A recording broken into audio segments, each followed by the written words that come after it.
علیہ وسلم کی ذات اقدس پر نہایت ہی واجب الاحترام معزز و محترم سامعین حضرات، الحمد للہ تعالی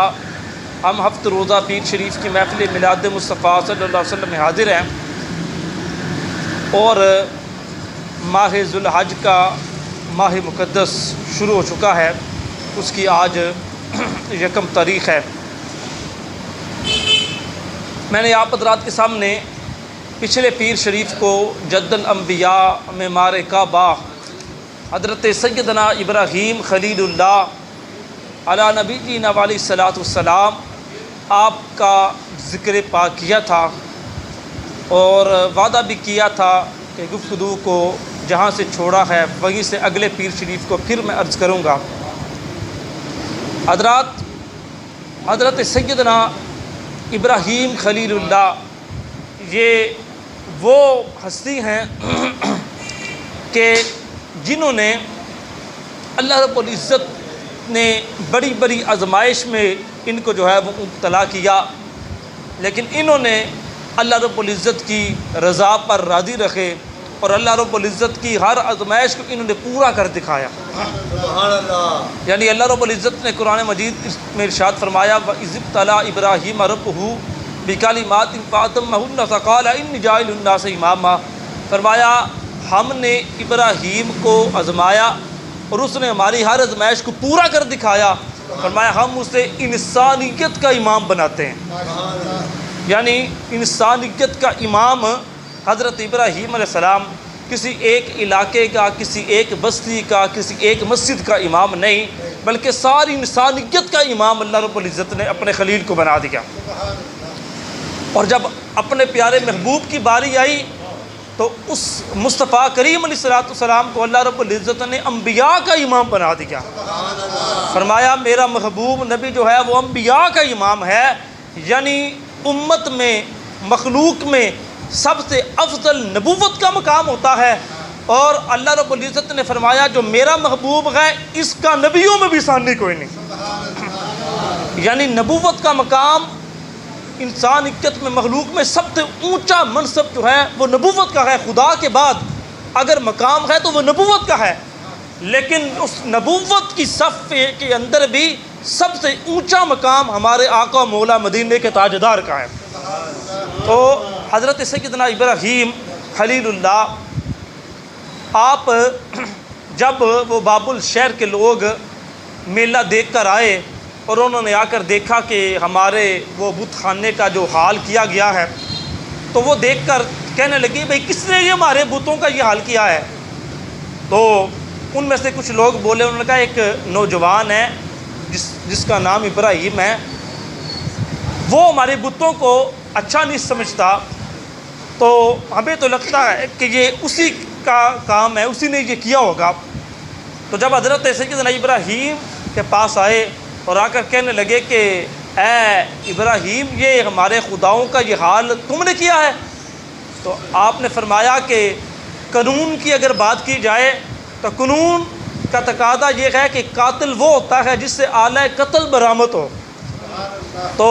آپ دیکھیں کہ یہ کہاڑا جو ہے تمہارے بڑے خدا کے جو ہے وہ کندھے پہ ہے، تو لہذا اس سے پتہ یہ چلتا ہے کہ تمہارے یہ بڑے خدا نے ان چھوٹے خداؤں کا قتل کر دیا ہے۔ تو انہوں نے کہا کہ اے ابراہیم ہم تو تمہیں بڑا دنا نوجوان سمجھتے ہیں، یہ کیسے ہو سکتا ہے؟ یہ اپنی جگہ سے ہل نہیں سکتا، آ نہیں سکتا، جا نہیں سکتا، یہ تو حرکت نہیں کر سکتا۔ تو آپ نے فرمایا کہ جو خود حرکت نہیں کر سکتا، اپنی جگہ سے کہیں جا نہیں سکتا، وہ تمہاری حاجت روائی اور مشکل کشائی کیسے کر سکتا ہے؟ تو حضرت ابراہیم علیہ السلام نے جب یہ بات ارشاد فرمائی اور فرمایا پھر اگر یہ نہیں بتاتا تو چلو تم ان اپنے خداؤں سے ہی پوچھ لو کہ تمہارا یہ حال کس نے کیا ہے۔ تو انہوں نے کہا ابراہیم یہ بولتے نہیں، یہ بول نہیں سکتے۔ تو فرمایا پھر افسوس ہے تمہاری عقل پہ کہ ان کے آگے سجدے کرتے ہو، ان کے آگے جھکتے ہو جو بول بھی نہیں سکتے، جو اپنا دفاع نہیں کر سکتے، وہ تمہاری مشکل کشائی کیا کریں گے۔ تو سیدنا ابراہیم علیہ السلام اب بابل شہر کے لوگوں نے بات مانی نہیں، حقیقت کو تسلیم نہیں کیا، بلکہ حضرت ابراہیم علیہ السلام سے دشمنی جو ہے انہوں نے اپنی جو ہے رکھ لی۔ اور انہوں نے کہا کہ اس نوجوان کو جلدی لے چلو نمرود کے دربار میں اور چل کر مقدمہ درج کرواؤ اور اس نوجوان کو جو ہے وہ سزا دی جائے۔ اب نمرود کے دربار میں حضرت سیدنا ابراہیم علیہ السلام کو جب لے کر آئے تو نمرود کے دربار کا ایک اس نے قانون بنایا تھا کہ جو بھی آ کے نمرود کے دربار میں کھڑا ہوتا تھا پہلے اس کو سجدہ کرتا تھا پھر بات کرتا تھا۔ اب سب نے سجدہ کیا نمرود کو، لیکن سیدنا ابراہیم علیہ السلام نے سجدہ نہیں کیا۔ تو نمرود بول کر کہنے لگا کہ بھئی تم نے سجدہ کیوں نہیں کیا؟ تو آپ نے فرمایا میں اسے سجدہ کرتا ہوں جو میرا رب ہے، جو اس کائنات کا رب ہے۔ تو نمرود نے کہا کہ رب تو میں ہوں۔ فرمایا نہیں، رب وہ ہے جس نے ساتوں زمینوں کو بنایا، ساتوں آسمانوں کو بنایا، جس نے سورج کو بنایا، چاند کو بنایا، یہ کائنات کا جو نظام چلا رکھا ہے وہ میرا اللہ وحدہ لا شریک ہے۔ تو جب حضرت ابراہیم علیہ السلام نے یہ بات کی، اس نے کہا نہیں رب تو میں ہوں۔ تو اس نے کہا تو اپنے رب کی کوئی بات سنا۔ تو حضرت ابراہیم علیہ السلام نے فرمایا کہ میرا رب وہ ہے جو زندہ بھی کرتا ہے اور مارتا بھی ہے، جو زندگی بھی عطا فرماتا ہے اور موت بھی دیتا ہے۔ تو نمرود نے کہا کہ بھئی یہ تو کوئی بڑی بات نہیں۔ اس نے کہا وہ تو میں بھی کر لیتا ہوں۔ آپ نے فرمایا کیسے؟ اس نے کہا جی اس نے 2 قیدی بلائے، ایک وہ قیدی تھا جسے عدالت نے سزائے موت سنا دی تھی، چند لمحے کے بعد اسے جو ہے وہ تختہ دار پر لٹکایا جانا تھا، اس کے گھر کے اندر صفحہ ماتم بچھ چکی تھی، اس کے گھر والے رو رہے ہیں۔ اس نے کیا اس نے اس جو ہے وہ پھانسی کے پھندے پہ جس نے لٹکنا تھا اس نے اسے بری کر دیا، اور ایک وہ قیدی جس کو عدالت نے بری کر دیا تھا اور اس کے گھر کے اندر خوشی کے جو ہے وہ ڈول بج رکھے تھے اور اس کے اہل و عیال جو ہے وہ اس کے آنے کے انتظار کر رکھے تھے، تو اس نے کہا بھئی اسے جو ہے وہ پھانسی پر چڑھا دیا جائے۔ تو اس نے کہا دیکھو یہ کام تو میں نے بھی کر لیا ہے کہ جس کو موت آنے والی تھی اسے میں نے زندگی دے دی ہے، اور جس نے زندہ رہنا تھا اسے میں نے موت دے دی ہے۔ حضرت ابراہیم علیہ السلام نے فرمایا کہ اگر میں نے اسے اور بھی بات کی تو اس نے اپنی جھوٹی خدائی کو ثابت کرنے کے لیے اس نے جو ہے وہ دلیلیں جو ہے وہ دیتے رہنا ہے۔ فرمایا کیوں نہ ایسی بات کی جائے جس کا اس کے پاس کوئی جواب نہ ہو۔ تو سیدنا ابراہیم علیہ السلام نے فرمایا میرا رب وہ ہے جو مشرق سے سورج طلوع کرتا ہے اور مغرب میں غروب کرتا ہے۔ فرمایا اگر تو رب ہے تو مشرق سے طلوع کر، مشرق سے سورج نکال۔ اب تو اگر رب ہے تو مغرب سے سورج جو ہے وہ طلوع کر، تو اگر تو رب ہے۔ اب اس نمرود نے یہ بات سن کر تو اس کے پاس کوئی جواب نہ آیا، تو وہ خاموش ہو کر حضرت ابراہیم علیہ السلام کی طرف دیکھنے لگ پڑا۔ تو یہ جب واقعہ مصطفیٰ کریم علیہ السلام نے صحابہ کی مجلس میں آپ نے ارشاد فرمایا تو صحابہ نے عرض کی یا رسول اللہ صلی اللہ علیہ وسلم وہ نمرود اگر ابراہیم علیہ السلام کو ہی کہہ دیتا کہ یہ جو سورج مشرق سے نکلتا ہے یہ میں نکالتا ہوں، اگر تیرا رب سچا ہے تو اسے کہہ دینا مغرب سے سورج نکالے۔ تو سرکار دو جہان نے فرمایا کہ اللہ رب العزت نے سردار الملائکہ نوریوں کے سردار جبریل کو بھیجا، فرمایا ہمارے خلیل سے جا کے کہہ دے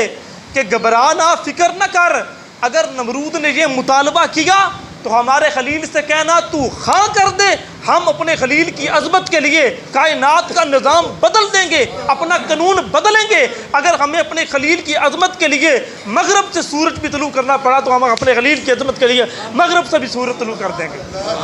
تو حضرات یہ سیدنا ابراہیم علیہ السلام، لیکن نمرود نے یہ مطالبہ نہ کیا کیونکہ وہ جانتا تھا کہ میں جھوٹا ہوں، اور اگر میں نے یہ مطالبہ کر دیا تو ابراہیم علیہ السلام نے ہاتھ اٹھا دینے ہیں اور سورج جو ہے وہ مغرب سے طلوع ہو جائے گا۔ تو حضرات یہ جب بات بیان کیا کرتے تھے نا حضور شیخ القرآن ابو الحقائق علامہ مفتی محمد عبد الغفور صاحب ہزاروی وزیر آبادی رحمۃ اللہ تعالیٰ علیہ، وہ جب یہ واقعہ بیان کیا کرتے تھے نا تو وہ بڑی پیاری بات ارشاد فرمایا کرتے تھے۔ وہ فرماتے تھے کہ ادھر تو نمرود نے مطالبہ نہیں کیا، اور اگر ادھر تو نمرود نے مطالبہ نہیں کیا، اگر جو ہے نمرود یہ مطالبہ کرتا تو اگر مغرب سے سورج طلوع ہوتا تو کہتے ہیں نمرود نے تو یہ مطالبہ نہیں کیا، کہتے ہیں لیکن ہمارے آقا و مولا کو اللہ نے یہ کمال دیا کہ مصطفیٰ کریم علیہ السلام نے مغرب کی طرف سے سورج جو ہے وہ مقام عصر پر بلایا۔ جب مولا کائنات علی المرتضیٰ کی نماز عصر قضا ہوئی تو سرکار دو جہان نے یوں اللہ کی بارگاہ میں ہاتھ اٹھا دیے تو حضور قبلہ شیخ القرآن فرمایا کرتے تھے کہ ہمارا اہل سنت کا عقیدہ دیکھو، لوگ تو ہمیں جو ہے وہ مشرک کہتے ہیں، پتہ نہیں کیا کیا کہتے ہیں، آپ فرمایا کرتے تھے کہ ہمارا اہل سنت کا مسلک دیکھو، اللہ کی توحید پر ایمان دیکھو کہ ہمارے آقا و مولا نے مغرب کی طرف سے سورج جو ہے وہ مقام عصر پر لایا بھی ہے، لیکن پھر بھی ہمارے امام اہل سنت اعلیٰ حضرت مصطفیٰ کریم علیہ السلام کو ہم خدا نہیں مانتے، بلکہ اعلیٰ حضرت نے فرمایا اے سرور کہوں کہ مالک و مولا کہوں تجھے، باغ خلیل کا گل زیبا کہوں تجھے، اور لیکن رضا نے ختم سخن تو اس پہ کر دیا، خالق کا بندہ خلق کا مولا کہوں تجھے۔ تو وہ فرمایا کرتے تھے ہم اس حضور آقا علیہ السلام کو پھر بھی خدا نہیں مانتے بلکہ خالق کا بندہ مانتے ہیں، خلق کا آقا اور مولا مانتے ہیں۔ تو حضرات یہ امام اہل سنت اور یہ ہمارا اہل سنت والجماعت کا عقیدہ۔ تو نمرود نے جب یہ بات اس نے جو ہے وہ بات کو اور طرف لے کر چلا گیا اور اس نے کہا کہ اے لکڑیاں اکٹھی کرو، کالو حرکوہ وانصروا آلہتکم ان کنتم قائلین، اس نے کہا کہ لکڑیاں اکٹھی کرو اور اس لڑکے کو، اس نوجوان کو جلا دو اور اپنے خداؤں کی مدد کرو۔ تو اس جب نمرود نے یہ بات کی، اب چیخا جو ہے وہ تیار ہونے لگ پڑی۔ اب حضرت ابراہیم علیہ السلام کو پتہ بھی ہے اب کوئی برادری ساتھ نہیں، قبیلہ ساتھ نہیں، دوست ساتھ نہیں، بیلی ساتھ نہیں، کوئی سجن ساتھ نہیں، اکیلے تنے تنہا اللہ کے پیارے خلیل حضرت ابراہیم علیہ السلام اور سارا بابل شہر جو ہے وہ آپ کی مخالفت کر رہا ہے، لیکن سیدنا ابراہیم علیہ السلام اکیلے اللہ کی توحید پر جو ہے وہ پختہ ایمان رکھ کر جو ہے وہ ڈٹے ہوئے ہیں۔ حضرت ابراہیم علیہ السلام اب ادھر جب چیخا کو تیار کر لیا گیا تو واقعہ یہ کافی لمبا ہے، مختصر کرتا ہوں۔ تو چیخا کو جب تیار کیا گیا تو ہر بابل شہر کے بوڑھے نے، عورت نے، بچوں نے اور جوانوں نے اس چیخا میں لا کر لکڑیاں ڈالی اپنا ملی اور قومی فریضہ سمجھتے ہوئے۔ تو جب وہ چیخا تیار کر لی گئی، اب چیخا کی تپش اتنی تھی کہ کئی میل دور سے بھی چیخا کے جو ہے وہ اس کے قریب جو ہے وہ نہیں جایا جاتا تھا۔ تو وہ جو ہے نا چیخا اس سے کے قریب نہیں جایا جاتا۔ اب انہوں نے کہا، نمرود سے آ کر کہنے لگے کہ اے بادشاہ اب ابراہیم کو اس میں جو ہے وہ پھینکے گی کس طرح، یہ اس کے تو قریب نہیں جایا جاتا۔ تو شیطان ابلیس بدبخت آیا، اس نے آ کر کہا کہ میں بتاتا ہوں کہ کس طرح تم جو ہے وہ ابراہیم علیہ السلام کو انار نمرود کے اندر اسے جو ہے چیخا کے اندر ڈالو گے۔ اس نے کہا کہ میں نے دیکھا ہے کہ جہنمیوں کو جب جہنم میں ڈالا جائے گا نا تو وہ اللہ رب العزت نے فرشتوں کے پاس ایک منجنیق طرح کا، ایک گلیل طرح کا آلہ ہے، تو وہ منجنیق بناؤ، اس منجنیق میں بٹھا کر تم دور سے جو ہے وہ حضرت ابراہیم علیہ السلام کو چیخا میں جو ہے وہ ڈال سکتے ہو۔ تو وہ نمرودیوں نے جو ہے وہ منجنیق بنائی۔ جب منجنیق بنا لی تو اس وقت انہوں نے حضرت ابراہیم علیہ السلام کو اس منجنیق میں بٹھا لیا۔ بٹھا کر جب حضرت ابراہیم علیہ السلام کو نار نمرود کے اندر پھینکنے لگے تو فرشتوں کے اندر قرآن وباؤ کیا، کھلبلی مچ کی فرشتوں کے اندر، عرض کی مولا مشرق سے لے کے مغرب تک، شمال سے لے کے جنوب تک، پوری دنیا میں ایک مواحد تیرا نبی ہے جو تیرا نام لینے والا ہے، جو تیری توحید پر جو ہے وہ ایمان رکھنے والا ہے، مولا اسے بھی جو ہے وہ چیخا میں ڈالا جا رہا ہے۔ تو اللہ رب العزت نے فرمایا کہ اے فرشتو جاؤ، میں تمہیں اجازت دیتا ہوں، میرے خلیل کو جا کے ادما لو اور اس سے پوچھو کہ وہ جو چاہے گا جو ہے، اگر اسے مدد چاہیے تو اس کی مدد کر دو، میں تمہیں کھلی چھٹی دیتا ہوں۔ سب سے پہلے بارش والا فرشتہ آیا، آ کر عرض کرتا ہے اللہ کے خلیل میں وہ فرشتہ ہوں جس کی بارش پر ڈیوٹی ہے، آپ اجازت دیں تو اتنا بادل برسے گا کہ یہ جو ہے چیخا جو ہے یہ ساری بجھ جائے گی اور نمرودی جو ہے یہ بھی تباہ و برباد ہو جائیں گے۔ حضرت ابراہیم علیہ السلام نے فرمایا تو چلا جا، فرمایا میں اپنے رب کی رضا پہ راضی ہوں۔ تھوڑی دیر کے بعد اور ایک فرشتہ آیا کہ جس کی جو ہے وہ ڈیوٹی تھی پہاڑوں کے اوپر۔ اس نے کہا اے اللہ کے خلیل میں چاہوں تو ایک جو ہے پہاڑ، ودنی پہاڑ نمرودیوں کے اوپر گرا دوں اور یہ سارے نیست و نبود ہو جائیں گے۔ فرمایا جا، چلا جا، مجھے کسی کی ضرورت نہیں، میں اللہ کی رضا پہ راضی ہوں۔ فرشتے آتے رہے، آخر میں سردار الملائکہ حضرت سیدنا جبریل امین آئے اور آ کر عرض کرتے ہیں، اے اللہ کے پیارے خلیل، میں جبریل امین ہوں، نوریوں کا سردار ہوں، حل لک من حاجت الی اللہ، اگر کوئی اللہ کی طرف حاجت ہے تو بتائیں، میں اللہ کی بارگاہ میں آپ کی حاجت جو ہے وہ پیش کر دوں۔ تو حضرت سیدنا ابراہیم خلیل اللہ آپ نے فرمایا، جبریل تیری طرف تو کوئی حاجت نہیں، فرمایا حاجت تو پیش وہاں پر کی جاتی ہے جسے پتہ نہ ہو، تو وہ اللہ تو ہر چیز کو جاننے والا ہے، تے جے سونا میرے دکھ وچ راضی تے میں سکھ نو چلے پاواں، فرمایا اگر میرا خدا اس پر راضی ہے تو میں اپنے رب کی رضا پہ راضی ہوں۔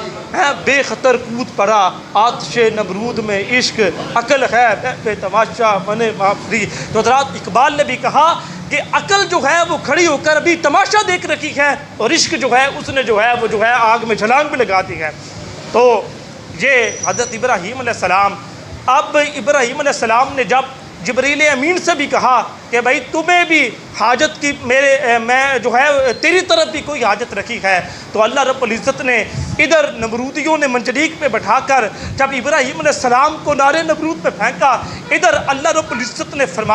فرمایا ہمارے خلیل نے وفا کی انتہا کی ہے، اب ہم جو ہے وہ عطا کی انتہا کریں گے۔ فرمایا قلنا یا نار کونی بردم و سلام علی ابراہیم، فرمایا اے آگ ابراہیم پر ٹھنڈی ہو جا، اور اتنی ٹھنڈی نہ ہونا کہ میرے خلیل کو جو ہے وہ ٹھنڈ محسوس ہو، سردی لگے، فرمایا اتنی ٹھنڈی ہو، سلامتی والی ٹھنڈی ہو جا۔ حضرات عزیز وقار، حضرت ابراہیم خلیل اللہ علی نبی جینا والی صلاۃ السلام، اگر آج بھی ہو ابراہیم کا ایمہ پیدا تو آگ پھر کر سکتی ہے انداز گلستہ پیدا۔ حضرات پھر جب آپ اس چیخہ کے اندر آئے تو اللہ رب العزت نے آگ میں جانے سے پہلے آگ کو اپنا جو ہے وہ پیغام دے دیا کہ آگ ٹھنڈی ہو جا۔ آگ جو ہے وہ گل گلزار بن گئی اور باغ بن گیا۔ حضرات عزیز وقار، پھر یہ سارا ماجرا جو تھا نا، یہ نمرود کی بیٹی جو تھی نا وہ اپنے بالا خانہ پر بیٹھ کر دیکھ رہی تھی، تو اس نے جب دیکھا نا کہ باغ بن گیا اور ابراہیم علیہ السلام کو ایک تخت پر بٹھا دیا گیا، تو اس نے کہا ایویں بابل کوڑے میرے تے جھوٹا شور مچایا تے سچا رب خلیل اللہ دا جس اے باغ لوایا۔ حضرات وہ کلمہ پڑھ کر حضرت ابراہیم علیہ السلام پر ایمان لے آئی۔ حضرات عزیز وقار، واقعہ تو یہ ابھی بھی ادھورا ہے، انشاءاللہ تعالیٰ اگلے پیر شریف کو ہم عرض کریں گے، کیونکہ عید الاضحیٰ سے پہلے ایک اور پیر شریف آئے گا، انشاءاللہ تعالیٰ پھر ہم اگلا بقیہ واقعہ جو ہے وہ اگلے پیر شریف کو عرض کریں گے۔ وآخر دعوانا الحمدللہ رب العالمین۔